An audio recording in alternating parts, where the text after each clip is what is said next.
Good morning mga katsa, maayong pasmo sa kamot na po ng ato ang maramdaman karon mga katsa tungod kay nakasugamak nga punta og kulot ug bukalkag kayo og perting baga kayo nga buhok mga katsa no. So ayan sa nakikita nyo po mag step 1 po tayo. Pero ayan nakikita nyo naman po 'di ba sobrang kapal naman po ng kanyang buhok. So sa paglagay ng ating step 1, ayan, layer by layer pa rin po, no, mga katsa, no? So, pero kahit layer by layer yan siya, mga katsa, ganyan po ang aking technique sa paglagay ng gamot.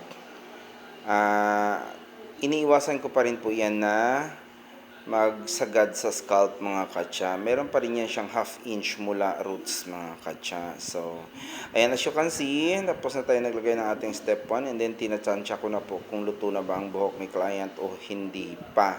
So, yan. Kinat ko na lang po yung ating video. So, ayan. So, ganyan pong sistema mga katsa. Parang madikit na po siyang suklayin. It means po yan, luto na po yan siya. Or, kumbaga nag-smiley na po siya. So, yun po ang palatandaan na luto na po. Then, as you can see, hinugasan na po natin ang ating step 1. And then, sinuklay. And then, at the same time, i-blower po natin yan, no? Kasi hindi po pwedeng planchahin na basa ang buhok ni client. So, ayan sa nakikita nyo po, first ano pa lang yan siya, first step pa lang yan siya, no? Naka-blower pa lang po tayo, medyo bumaba na po yung pagkakulot niya, medyo nabawasan na po konti. Pero at the same time, bukangkang pa rin po siya konti.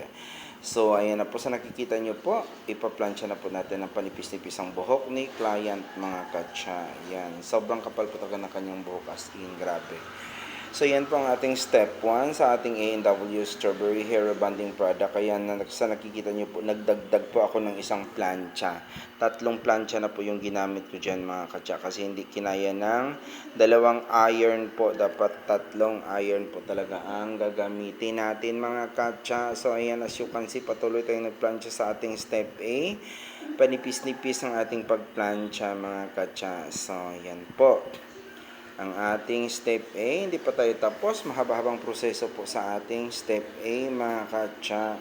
So ayan, wow na po talaga siya mga katsa. Sobrang bagsak na po niya mga katsa, no?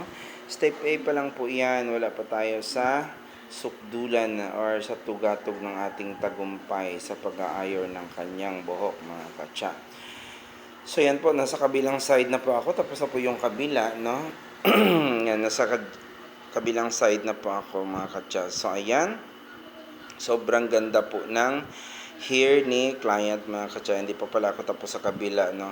Ayan, sa nakikita nyo po, patuloy pa rin tayong nag-a-iron sa buhok ni client. So ayan na po, ang ganda ng resulta mga katsa. So ayan, naglagay na tayo ng ating step B or second step ng ating hair rebonding mga katsa.